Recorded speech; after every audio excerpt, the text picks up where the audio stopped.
we swear.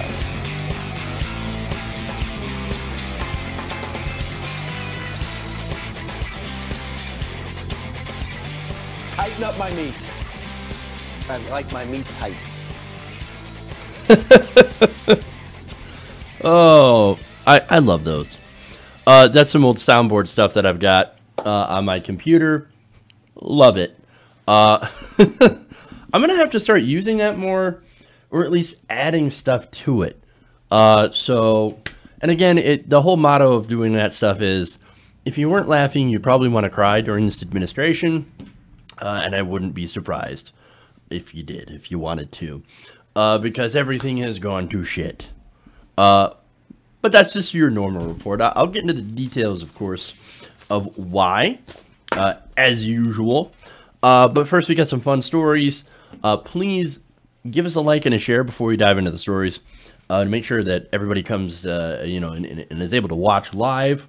For those of you who are not able to watch live for the whole show, or somehow miss it, or come into the middle of things, or currently working and you want to see what's going on, you can subscribe to the channel, and you'll have clips. Part of what I do is I'll post up clips from the main show, and post them online, and you can go and like and share those as well. And watch them, etc. And you'll see that we have fun. But we have most fun on the main show. Because it's live. Anything can happen when it's live. We'll do it live, like O'Reilly used to do. And then, of course, live is when you can see all my fuck-ups. And some of the stuff that doesn't make it onto the clips, etc. So, it's fun. So tune in to the live show, and please like and share with your friends, your neighbors, etc. And I will be thinking about it. I'm actually thinking about moving the time to a little bit later in the day here. So I don't know. I don't know if you guys would be interested in me doing that. I know you're used to the time. I haven't made up my mind yet. So we'll see. We'll see. Maybe we can reach people a little bit, more, a little bit better at a different time slot. I don't know. I don't necessarily like competing with aggressive progressives and some of the other shows that happen now. So I don't know. Thinking about it. Okay. That said, we got a great lineup of stories today to talk about. For one, President Trump doubles down on cereal. You'll see what I mean. And on, of course, voter fraud in Florida. We also have Trump appointing somebody to an ambassadorship. You'll love who that is. We then have a more serious story on both wolves and Yemen. So it's fascinating how pro-war Republicans really are, and how they make sure to protect Saudi Arabia. Then we've got Facebook paid to go after George Soros. That's a fascinating story. Then Bernie Sanders and Ro Khanna team up to take on Walmart. That's some good news. Then we also have more anti-Semitism from, I don't know, right-wingers. I say Trump supporters, but I'm not entirely sure. And then story we didn't get to, been trying to get to for a couple of days now. Hopefully we actually get to it today. Black people getting arrested in class. Black woman gets arrested in class for doing nothing. So, oh, of wolves in Yemen. Damn it, man, that was good. Responding to the chat, don't worry, I'm going to take over TYT's time slot. That would be really stupid. Yeah, let's just go up against one of the biggest shows online. That would not work out well. I would actually think somewhere around 5 o'clock Eastern. So that would be just right before TYT. Go from here, go to TYT.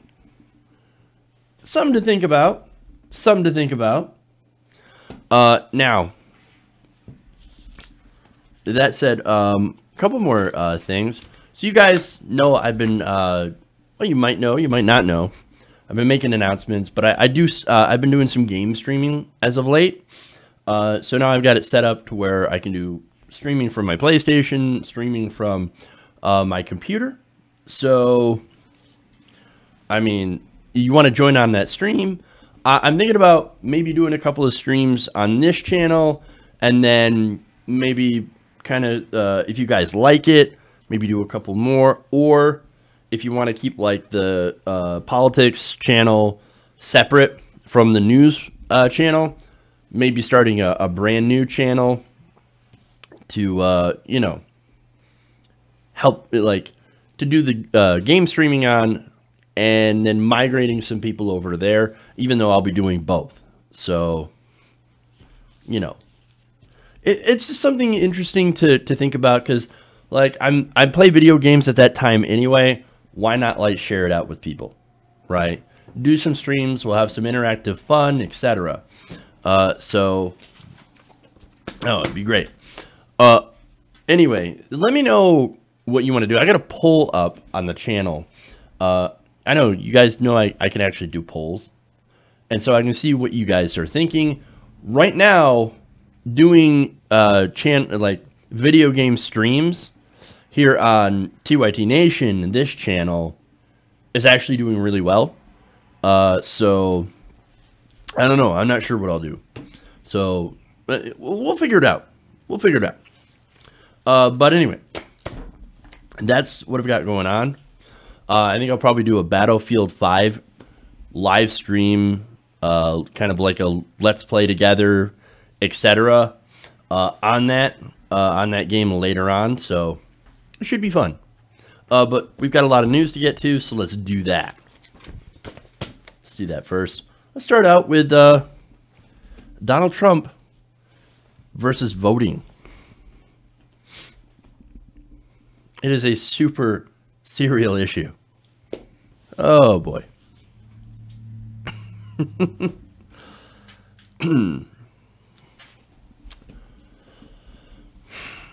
So there is currently a recount going on in both Florida and Georgia when it comes to last week's elections. So very, very important elections. You've got the governor's gubernatorial election in both Georgia and Florida. Rick Scott versus Bill Nelson for the Senate. Andrew Gillum versus Ron DeSantis. Stacey Abrams, versus her opponent. So that's Brian Kemp, by the way, who has been doing a lot of voter suppression. So these races are incredibly close. And for Florida especially, Florida is very, very important. Not to say Georgia isn't very, very important. That would be a huge bellwether race. If Stacey Abrams wins in Georgia, she's deeply progressive, and so her win would be monumental. But so would Florida, as Florida plays a really important role in 2020. So, of course, Republicans are very, very interested in keeping control of course, both of those areas in both of those governorships. Now, of course, Rick Scott and Donald Trump now, since the recount had begun, they have been trying to fight it. There's nothing more that Republicans hate when you count all the votes. Okay, they despise that. They're like, how dare you count all these votes? So now, lately they've been going forward with the attack of voter fraud, the implication of voter fraud. Oh, we've got all this voter fraud happening in Florida. In fact, Trump had said Republicans don't win, and that's because of potentially illegal votes. This is him talking to the Daily Caller on Wednesday.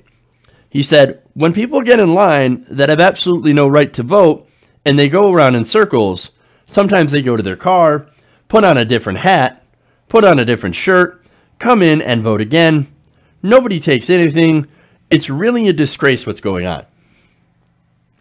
So now, wait.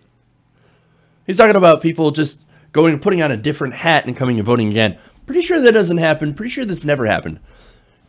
We're at a point in this country that is such an absurd statement on its face.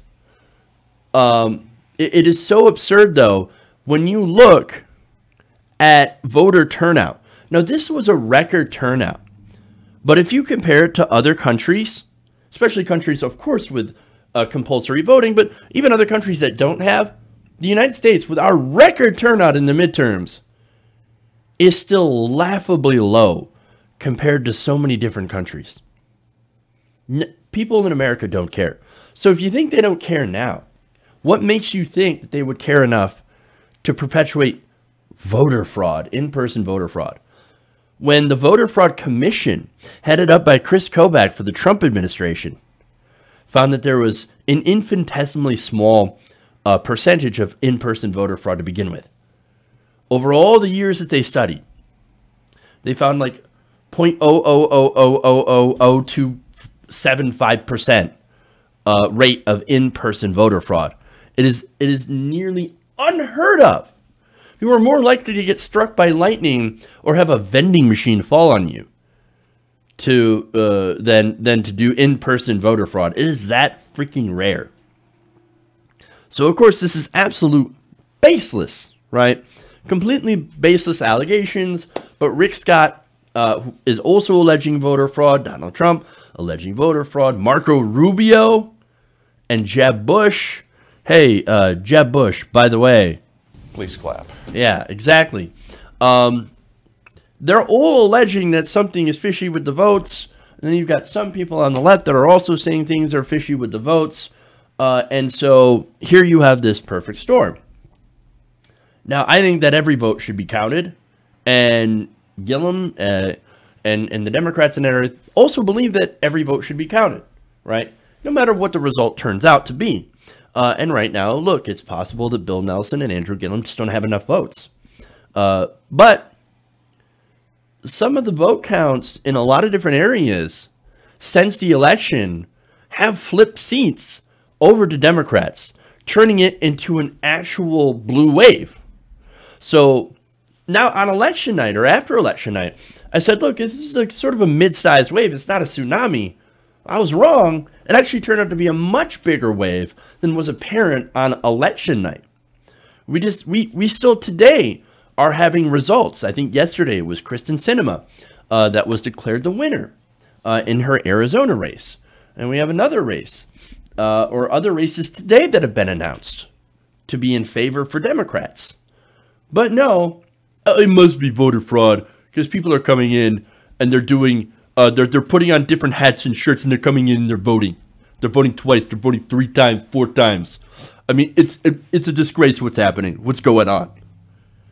Now, all this, of course, is to set up the need for voter ID.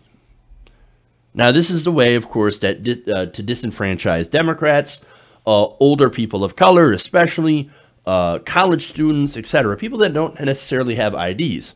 Now, you think, oh, come on. Why would people not have IDs? Like, I've got an ID, I've got a driver's license, but you got to think about it. People in the big city, living in places like New York and LA, do they necessarily need their own cars when you have public transportation? Why would you even need to get a license in that area? And if you're living in the inner city and, you know, maybe you don't have enough money for a vehicle or enough money for insurance, well, then you're going to have public transportation and you're not going to be using a car. So why would you need a license for that? Why would you need an ID? And it does cost extra, not only just money, but time to get that voter ID. That said, Trump has a very interesting idea of what you actually need ID for. He also said, after he went on this thing, this tirade about people changing their hats and coming in and voting, he said, quote, "If you buy a box of cereal, you have a voter ID." What kind of cereal is this guy buying? I bought cereal a lot. I buy cereal plenty of times. I don't need no voter ID. Where's he shopping? No, odds are, and this pretty much guarantees that this man has never shopped for himself for his entire life. He's never been to a grocery store. You know, his shopping is, hey, this is what I need, go get it. And by the way, when you're out, go pick me up a cheeseburger and a Diet Coke. Some chicken nuggets or something. Give you a 20-piece. That's his shopping. Somebody else does it. He's never bought cereal before. He has no idea what he's talking about. No idea. Look, the voter fraud stuff is ridiculous on its face, right? But all these Republicans, they parrot that because they believe that there's this big scourge of voter fraud, right? That's ridiculous enough. But the cereal thing, that just pushes it into absolute absurd bullshit territory. And the likes that we've never seen before. Never seen. Tremendous bullshit. Pouring out of every single orifice. That's what's happening here. That's the argument. It's completely ridiculous. But look, MAGA guys, Republicans, you voted for this guy because you thought that he was going to be able to understand you, that he actually understands what you go through. The guy's never been shopping by himself for his entire life. He has no idea what it's like to be a regular human being. No idea. He was born in the lap of luxury, pampered his entire life, given all the money he could ever want. He was a millionaire by the age of 2. Or I should say, sorry, the age of 8. He was a millionaire. I know, right? A little later than I thought, but at least he got there, right? Hard work and gumption.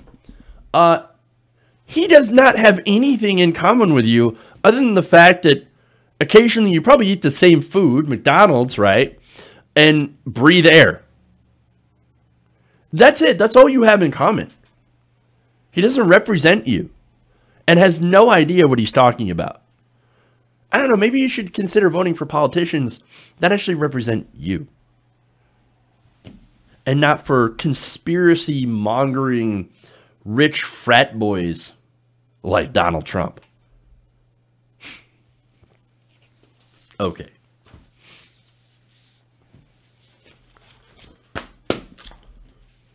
And in response to the alternative, no voter ID. We don't need voter ID. There's just not. It's a solution looking for a problem. There is no voter ID. There is no need for voter ID. It's just not necessary. But anyway, let's move on.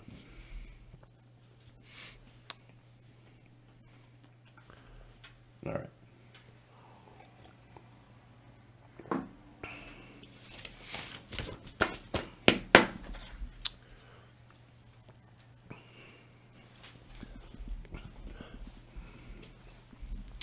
So one of the things the president gets to do is they get to nominate people to be ambassadors. Now, they don't really do anything. They don't really have any experience, the people that are picked, in doing diplomacy. It's basically just a free extended vacation for whoever gets picked. So I'm giving you that context because I'm sure a lot of you are going to be angry about this pick. And originally reading the story, I was like, yeah, this is bullshit. And it still is bullshit. And really, you have to understand it as a bit of a favor to these people who are picked. So now, the story is, this is from the Huffington Post, that Trump has chosen Lana Marks as the ambassador to South Africa. So now, look, Lana Marks, of course, is the founder and chief executive of Lana Marks Incorporated. Now, she's basically known for selling handbags. In fact, her handbags can cost as much as $400,000. Now, why anybody would pay $400,000 for a handbag? Look, I guess I kind of get fashion slightly, though not really. I mean, look, it's right. Look, if I were a woman, or if I were trans or whatever, right, I wouldn't buy a handbag over $25. That make $400,000, you're insane, tax the rich. Okay, nonetheless, her handbags cost $400,000, right? So, or can cost as much as. So she's fabulously wealthy, right? Now, she also happens to be a member of Mar-a-Lago. Now, Mar-a-Lago is President Trump's resort, members have to pay $200,000 in order to be a member there. Now, that of course affords you certain access to the president, which is absolutely obscene. You shouldn't have that. You shouldn't be able to pay in order to get access to the president. That is the opposite of what the president should be. The president should, of course, represent all Americans, not just super wealthy Americans. But you see where I'm going with this, right? Now, so again, she's very, very wealthy and is a member of Mar-a-Lago, so you can understand exactly why she was picked. But there's actually more. It actually gets far more interesting here. Now, of course, this goes back to the story of which the White House on Wednesday, Trump announced several new appointments to key administration posts. So he's handing out these things like they're candy. Now, this isn't something that is new. I think, obviously, other administrations have done the same thing, appointing donors, for example, I think during the Obama administration, to these key ambassadorial posts as kind of like a, hey, thank you for basically giving me money. Now, Trump promised, of course, to be different. He's going to drain the swamp. Well, the swamp, as I pointed out on many occasions, has gotten swampier. There has been absolutely no change. Big donors end up getting more, getting these plush positions. And this is really no different, except for the fact that this is Trump's business. She just didn't give to his campaign. No, she basically spent $200,000 to be a member of Mar-a-Lago, and that money goes right into the president's pocket, right into the family's pocket. So this is actually worse than it was before. This is actually even swampier, right? But when you get to the character of who this person is, who Lana Marks is, and what she's gotten in trouble for, well, it actually gets worse. It gets swampier.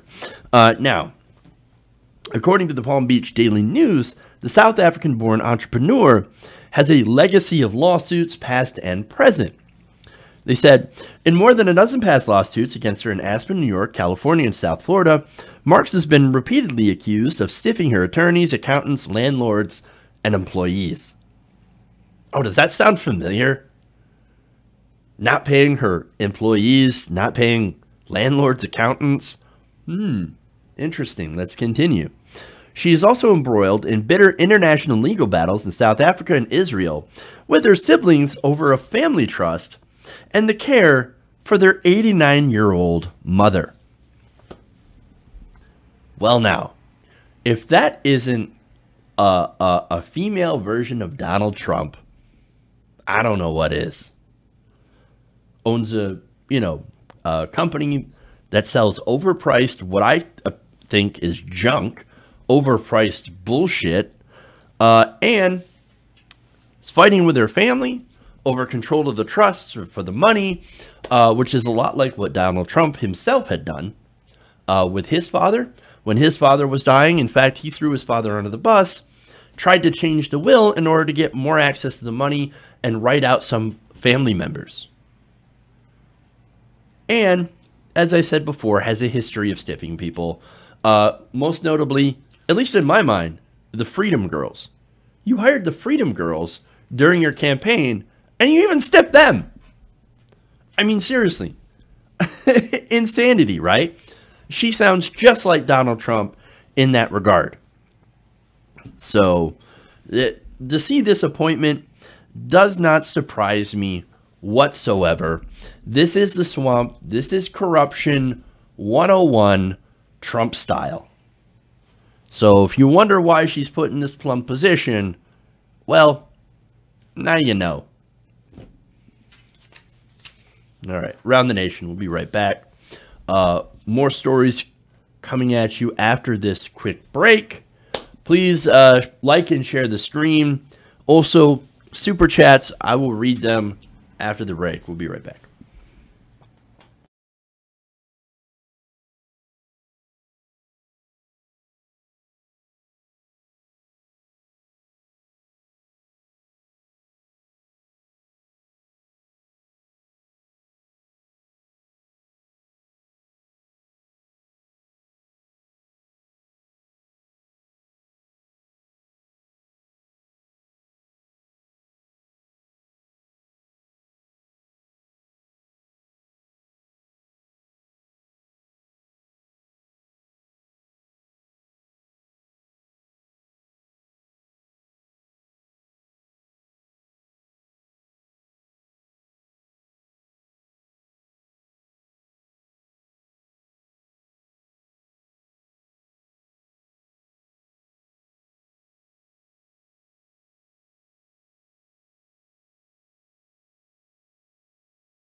Hey, welcome back to the show. Around the Nation right here, Jeff Waldorf with you. No super chats to read here. Very, very sad. So I guess we will move on. We're going to go to a story about Yemen.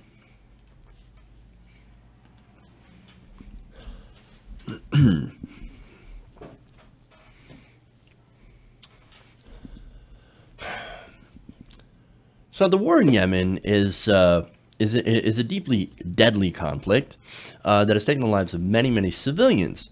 Now, we are unfortunately involved in Yemen as we are supporting Saudi Arabia by doing refueling, or at least we were, and providing so-called logistical support. Now, our bombs, well, we've also been selling Saudi Arabia a lot of weapons that they have been using against the Houthi rebels in Yemen. So now, following reports that there have, of course, been a lot of civilian casualties, as well as the murder of Saudi journalist Jamal Khashoggi by Saudi, I guess, loyalists or for some people loyal to the new king, or I'm sorry, Crown Prince Mohammed bin Salman. There's been calls for Congress to end that conflict, right? Let's end the conflict in Yemen. In fact, back in September, you had Representative Ro Khanna, who introduced a resolution to do just that. It basically would have directed the Trump administration to remove U.S. forces from hostilities related to the Saudi-led intervention, right? So it basically would have gotten us away from doing logistical support. And so that would be a great step in a positive direction, because there is no reason that we need to be involved in the war. And in fact, that Saudi-led war needs to end. There are millions of people that are facing starvation in Yemen right now for literally no reason. And we are helping them. And we absolutely shouldn't be. Now, Khanna agrees, progressives agree. And so, of course, Republicans do not agree because they're in the pocket of the defense industry. Now, what was interesting about this piece of legislation from Ro Khanna is that it would have invoked, or I'm sorry, it did invoke the 1973 War Powers Act, right? Now, because it did that, that meant that his resolution, according to the Huffington Post, was privileged under House rules, meaning it could bypass a committee vote and, barring interference from the Rules Committee, get a vote on the floor. I'm sorry, this is according to The Intercept. The Republican gambit caused Khanna's resolution to be stripped of its privileged status, meaning that it did not come up for a vote on its own. So that's actually what happened afterwards, and I'll get into the details on that. Now, Republicans just this week undercut that bill. Now, on Tuesday night, the Republican-led House Rules Committee voted to advance the Manage Our Wolves Act, which will remove gray wolves from the endangered species list. The Rules Committee waived all points of order against the bill and voted to advance it to the floor. Now, wait, what does wolves have to do with the Yemen, with the Yemen resolution to end the conflict, our involvement in it? Well, apparently nothing. But Republicans basically have sneaked this language into that bill so that they could not pass the War Powers resolution, this Yemen resolution. Okay. Now, The Intercept explains, Republicans inserted a language that would block a floor vote on whether to direct President Trump to end involvement in the intervention in Yemen, right?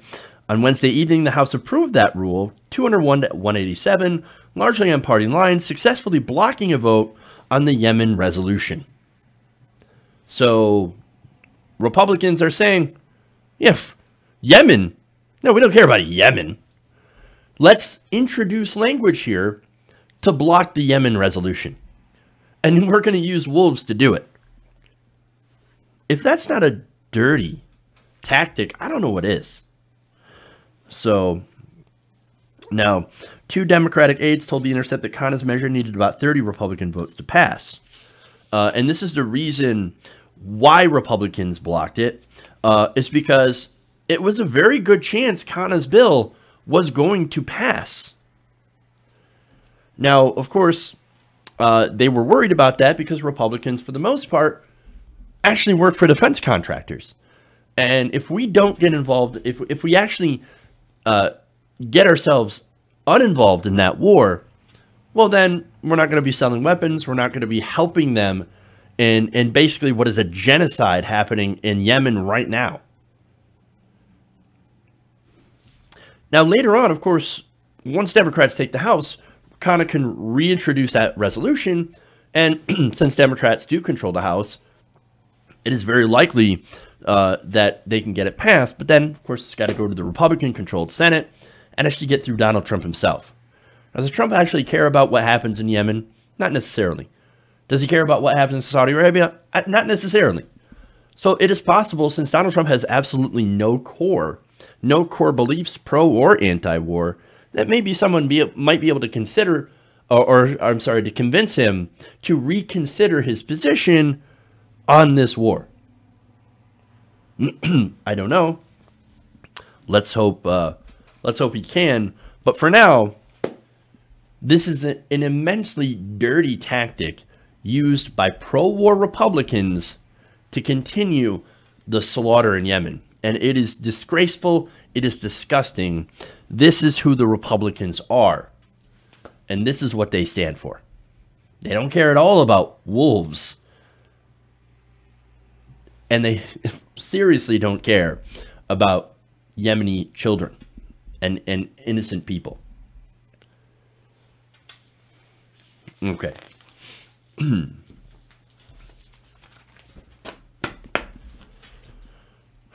Let's move on.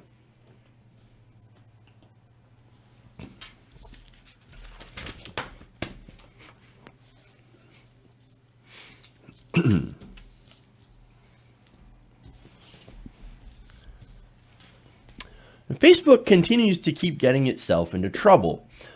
First over its handling, of course, of the attempts to meddle in the midterms through ads and social media and fake pages and fake news, etc. Now they're getting in trouble for working with a Republican firm that is attacking George Soros. Now, let me give you the details here. This is from the New York Times, who had an investigation. They published it yesterday. And basically what they found is that in an effort to clamp down on the criticism against Facebook, Facebook then paid people to carry out a campaign to discredit people who are anti-Facebook, right? Who are critics. And then they used George Soros in order to do so. Now, this investigation, let me read this here. They said Facebook, facing increasing backlash in Washington, hired a firm called Definers Public Affairs. That is a Republican opposition research firm to discredit anti-Facebook protesters by linking them to figures like Soros, a longtime critic of the social network. Now, Facebook originally worked with the Definers to monitor press coverage of the company, but then in 2017 expanded the relationship.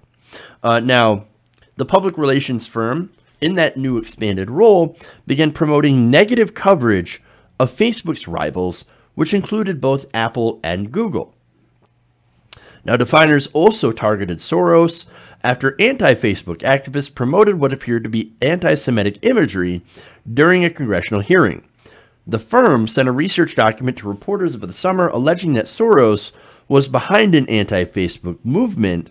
His Open Society Foundations, for example, supported a group that his son founded, as well as Color of Change, a group that belongs to an anti-Facebook advocacy group called Freedom from Facebook. Now, Facebook, of course, confirmed that, okay, yeah, look, we did some business with the Definers, right? And look, we would like you to look at that funding, right? We admit that we hired this group to look at who funds those anti-Facebook groups. What's the problem? What's the problem? We're not anti-Semitic, though. Oh, no. There's nothing to do with being anti-Jewish. It just has everything to do with George Soros funding these groups that are anti-Facebook because he funds everything. All right, not anti-Semitic whatsoever. Now, look, it's my guess that they probably didn't even make that connection. They're just like, people hate Facebook. Why do people hate Facebook? Oh, there are these people that are anti-Facebook. We'll crush them. We must crush them so that we continue to make money. And in doing so, their campaign, again, went to these weirdly anti-Semitic themes of Jews control everything. Of course. Now, Tim Miller, of course, the Definers official, basically said that, hey, you know what? How dare you call us anti-Semitic? We believe that this is a disgusting attack. In fact, he said, I'm disgusted by the rise of anti-Semitism, including people who falsely targeted Soros. And he said, all the information that was sent to journalists is all based on public records. So it's nothing that isn't already out there. He also said it's deeply personal. I've continuously fought the alt-right and others who spread racist lies and hate, and will keep doing so. Now, again, I don't think that they were anti-Semitic on purpose.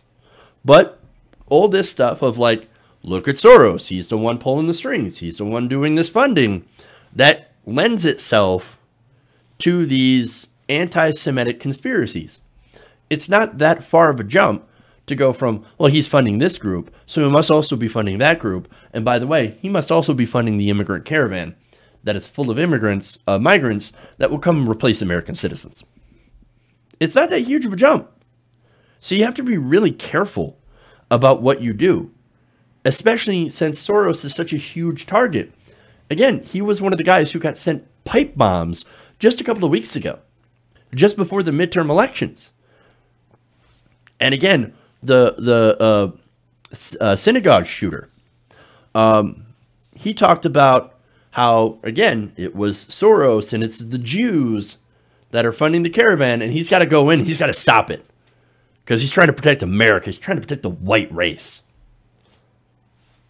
So you have to be really careful about what kind of thing you do. So what Facebook did is that they absolutely monstrously fucked up. And so they're going to have to take that PR hit as it is, you know? In fact, a Facebook spokesperson said, did I call it Spacebook? Facebook. They denied the accusations the company played a direct role in the Definers' work, saying in a statement that it is wrong to suggest that we have ever talked to asked the Definers to pay or write articles on Facebook's behalf or communicate anything untrue. Well, look, that's not what they're saying. That's not what the New York Times said. That investigation, they did find that you were paying this group in order to promote these smears against George Soros. So that is not true at all. However, the company said that it did cut ties with the Definers following the publication of the expose. Basically, look, man, we got our hand caught in the cookie jar. What are we going to do? Now we're going to cut it. We're going to make sure that we distance ourselves from the groups so we don't get any more criticism. Well, I got news for you. It's not going to work. You're going to continue to get criticism, maybe not just for this, but for other things. Facebook really needs to sit down and figure out maybe we shouldn't be evil and continue to go after only profit and to try to crush people who are say negative things about Facebook itself or who criticize us. That would be a great way to go. But unfortunately, I don't think it's going to do that because, as usual, profits trump everything else. So they will continue to deny, of course, using Republican firms, which, by the way, why would you want to use a Republican firm? You know they're going to do nasty things in order to try to protect your profit. That's what they do. It's basically like an internet hit squad. You don't want to do that, especially when you're going up against people who, if you attack certain things about them and spread certain conspiracies, you're going to be labeled as anti-Semitic.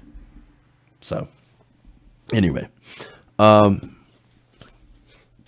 we'll see what happens in this. Okay, let's move on. Let's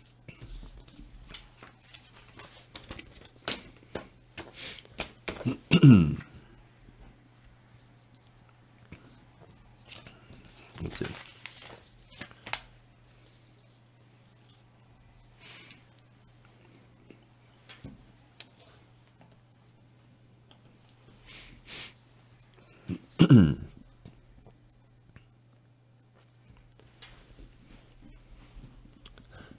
Now, Bernie Sanders and Ro Khanna are now going after Walmart. This comes weeks after, of course, they successfully took on Amazon, or at least partially successfully took on Amazon and forced them to up their wages. Now, this new piece of legislation, this new campaign, is called the Stop Walmart Act.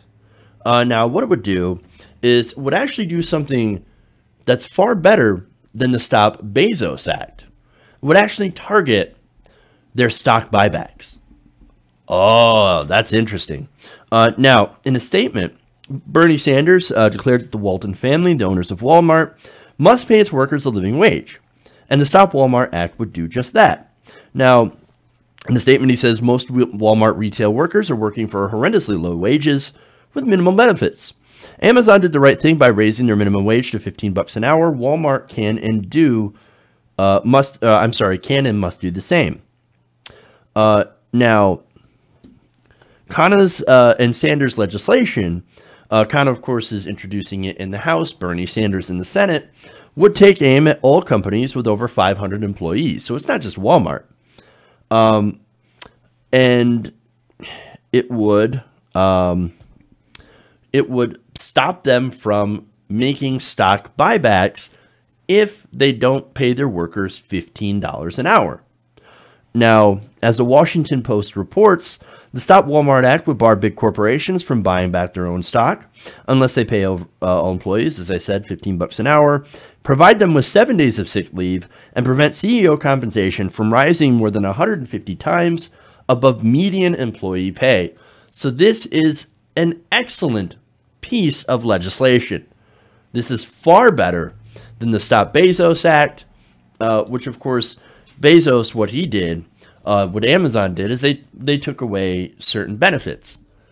Now, in this piece of legislation, Sanders is like, okay, you want to play that game? Okay, well, this time, and by the way, this would affect Amazon as well.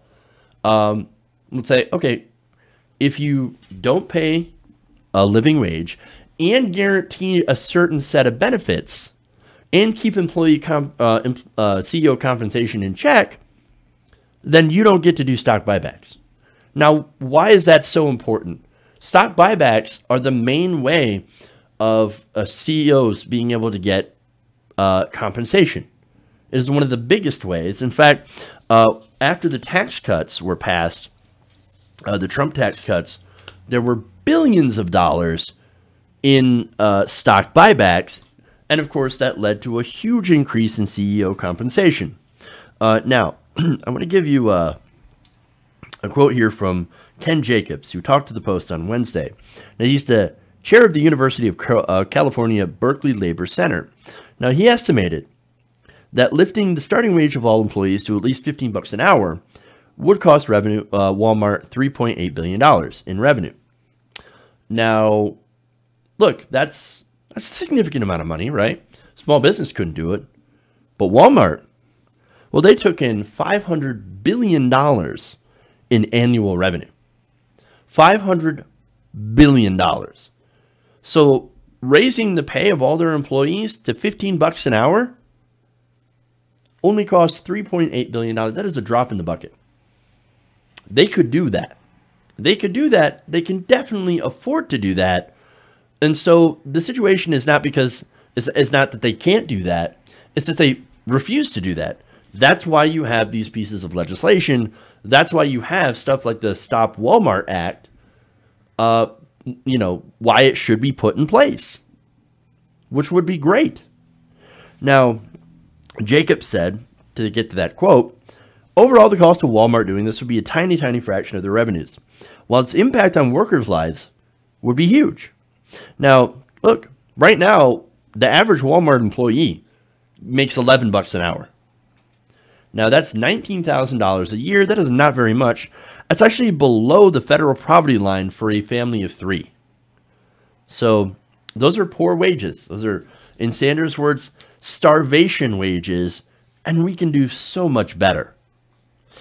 Now, in a blog post on Wednesday, Lenore Palladino, senior economist and policy counsel at Roosevelt Institute, and so you've got economists on board. He applauded the Stop Walmart Act as a necessary step towards curtailing the ever-growing gulf between executive and worker pay. He said, Walmart still pays its employees a starting wage of $11 per hour, a wage that company executives think is fair, which is not. If you go back and you look at wages versus inflation or wages versus productivity, how we are way more productive than we've ever been, and yet wages continue to be flat and stagnant, well, you'll see they're flat and stagnant, and something needs to change. And they're not going to change on their own. Now, Palladino continues. He said, never mind that the Walmart family is the wealthiest family in the country, and that the 6 heirs of the Walton Empire own more wealth than 40% of Americans. They also comprise the majority of the company's shareholders, sit on the board of the directors, and in part decide how much Walmart spends on its stock buybacks program. Now, how much did Walmart actually spend on stock buybacks? Well, this actually happened before the Trump tax bill. They were planning on spending $20 billion in stock buybacks. Now, how much, again, would it cost for them to raise the wages of their average employee to $15 an hour, which is considered the minimum living wage in America? $3.8 billion. $20 billion in buybacks, 3.8 to literally change the lives of millions of their employees. Think about it. Think about it.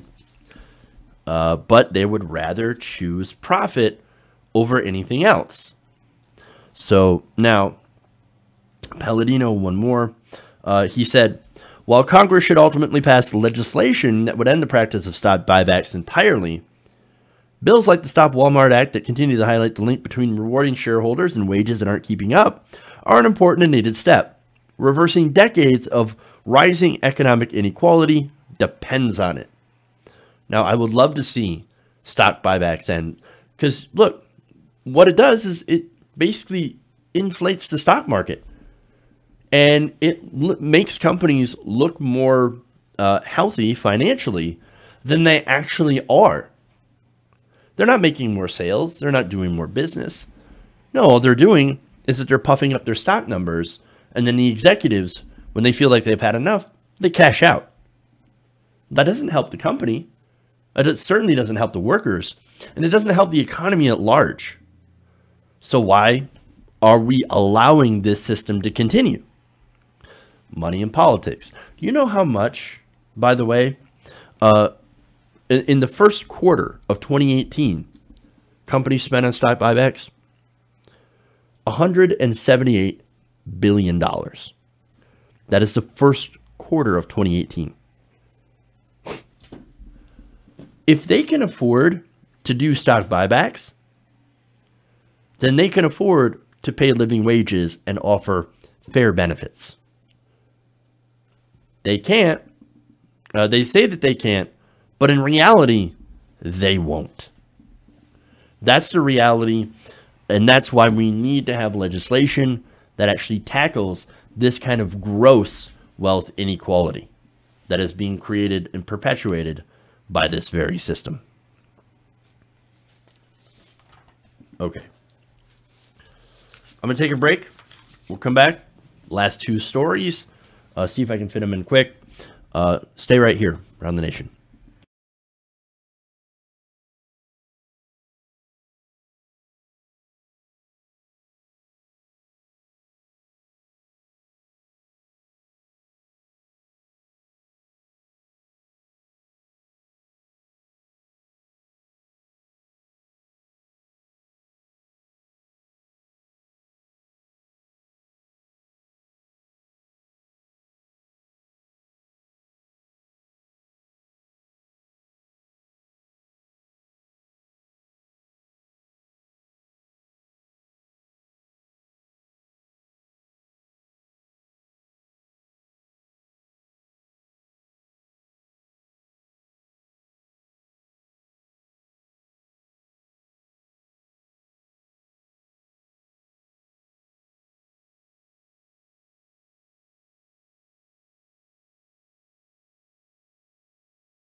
All right, so I had a mic issue. Okay.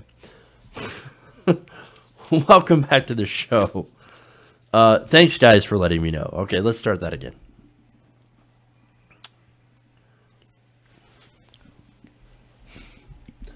So for the last few years, there have been a lot of anti-Semitic attacks. One of them, of course, is George Soros being sent pipe bombs. And you also had the Pittsburgh shooter, who killed 11 people in a synagogue. Now, anti-Semitism has been absolutely on the rise. And look, here's another example. According to the Baltimore Sun, a man during a showing of the Fiddler on the Roof, which is a musical that is a Jewish musical, a man during intermission stood up and shouted, "Heil Hitler, Heil Trump." Oh boy. Audience members told the Baltimore Sun that the man began yelling from the balcony during the musical's intermission at the Baltimore Hippodrome Theater. Richard Scher, contributing sports writer for the Baltimore Sun, was at the play when he recorded the incident. Now, there was a video of that. I don't have that video. I'm not going to show that to you because I think that gives him too much exposure. But nonetheless, I'm going to continue with the story. The unknown man was escorted out of the theater and continued to shout, according to the publication. Now, the show went on, but Scher continued, or told the Baltimore Sun that the incident made it difficult for him to pay attention to the second act. Now, I want to give you a quote here from that sports writer. He said, when that happened, when the man stood up and praised both Hitler and Trump, funny how those are two, basically in his mind, the same thing. Weird. He said, look, I'll be honest. I was waiting then to hear a gunshot. I thought, here we go. Now, luckily, there was no gun. Nobody was hurt. But I don't fault people for being afraid. Again, we've been coming off these attacks against Jewish people. And so, would it be surprising if you were in that community? What would you think? Now, he also told the publication, quote, "My heart was just racing, and he couldn't focus on the second act because, again, he was afraid." Now, Fiddler on the Roof, of course, it's very important to give you the context here, is a play about a Jewish community living in pre-revolutionary Russia.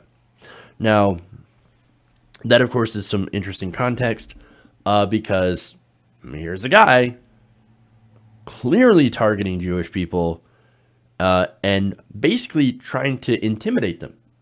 This is fear. This is loathing. And so it is incredibly sad.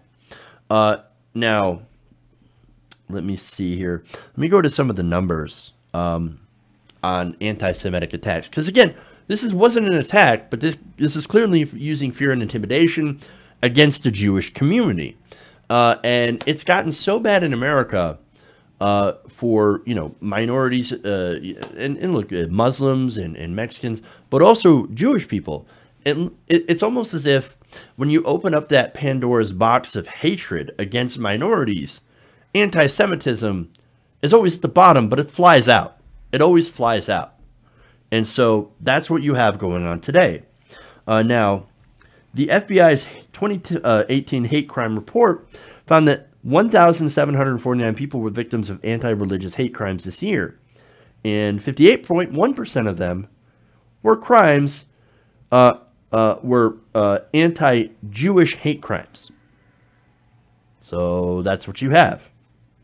60 students, and this is another example of this fear and intimidation that's going on. You also had that story where students at a high school in Wisconsin raised their arms in what appeared to be a Nazi salute. Now, that you had that, and then of course you had the shooting that happened at the synagogue. So the person that committed that mass shooting wrote about the Hebrew Immigrant Aid Society on the social media site Gab. Now that Gab, of course, is a gathering place for white supremacists, neo-Nazis, and of course has lots of anti-Semitic conspiracy theories hosted on it. And now that, again, all these are just examples of how scary it is to be a Jewish person in this country. Now, this is a fear that I will never have to face. I'm not part of that community. I'm not part of that group. But here you have, fellow human beings, again, being targeted for their religion and for their ethnicity. And that is deeply problematic here anywhere. And so, look, this is what happens when you have the far right, when you have the alt-right that continues to promote these conspiracy theories and continues to spread their vile hatred. Now, to give you more numbers here, under Trump, and this is where Trump is involved, right? Because, look, the guy said, Heil Hitler, Heil Trump. He must think there's some sort of connection, right? Now you think, oh, no, that's unfair. It's seriously unfair to connect Trump to this, to connect Trump to this anti-Semitism. You're crazy, Jeff. You're just calling people racist and Nazis for no reason. No, there is a reason. Under Trump, anti-Semitic incidents in the United States went up 76% within the first half of 2017. I think there's a correlation here. The fact that Trump refused to condemn the people in Charlottesville, the neo-Nazis. These people were chanting, "The Jews will not replace us." I put two and two together. Oh, no, there's good people on both sides. No, there's no good people on that other side. They're all terrible people. Not only that, but according to a report by the Anti-Defamation League, you had pre-midterm, again, attacks, anti-Semitic attacks on Jewish people. They said that prior to the election of Donald Trump, anti-Semitic harassment and attacks were rare and unexpected, even for the Jewish Americans who were prominently situated in the public eye, people like George Soros. Following his election, anti-Semitism has become normalized and harassment is a daily occurrence. According to the report, they say that their researchers analyzed more than 7.5 million Twitter messages from August 31st to September 17th, and found that nearly 30% of them, of those accounts, repeatedly tweeting derogatory terms about Jews, appeared to be automated bots. However, that's not the thing that worries people. Yes, 30% of them are bots, but that means 70% of them are real human beings. That is deeply problematic. And unsurprisingly, the most popular term used in tweets containing the hashtag Trump train was Soros. The study also found a surprising abundance of tweets referencing QAnon. That, of course, is a conspiracy. Q is hiding in the government or something like that and giving people information, and everybody's looking for Q. Oh, who's Q? Who's Q? I think of Q and I think of the guy on Star Trek. So that's obviously not the same guy. And so it's just another one of these insane right-wing conspiracies that is now being linked to anti-Semitism. In fact, the anti-defamation researchers wrote that there are strong anti-Semitic undertones as followers decry George Soros and the Rothschild family as puppeteers. Now look, you can criticize George Soros for putting money in politics, for spending money in politics, I should say. But you can also criticize the Koch brothers. Now, I wonder why all these people who go after Soros, because he does do a lot of money in politics, he does fund a lot of left-wing causes, why they also don't go after the Koch brothers. Now, I go after both, because I think I don't want either of their money in politics at all. So why don't they do the same? Oh, it's because they like Koch money and they hate George Soros. And of course, they fall for these anti-Semitic conspiracy theories. Now, as far as Trump is concerned, I think he just falls for the old stereotypes. So, for example, he was in a room with, right-wing Jewish people, right? And he's like, you guys know how to negotiate a deal, right? I mean, of course you know how to negotiate. Basically going back to the stereotype of, well, Jews are penny pinchers and misers, right? And so that's that stereotype. And the stereotype that, of course, they control a lot of the banking and control a lot of the media, etc. So it's those conspiracy theories that are deeply problematic and dangerous. So even if you're not like an out-and-out neo-Nazi, you can still spread those conspiracy theories and do a lot of damage. And that's unfortunately what the president is doing. And he is encouraging this behavior by not taking a strong enough stand against it. Okay. You know what? That's it. I don't have enough time for that next story. Apologies. But that's it for the show. Thanks for tuning in. I will be doing a Battlefield 5 stream later on tonight if you want to join me at my Twitch channel. That is Jeff_Waldorf. So go ahead and join me. And it's gonna be fun. We're gonna have a lot of fun.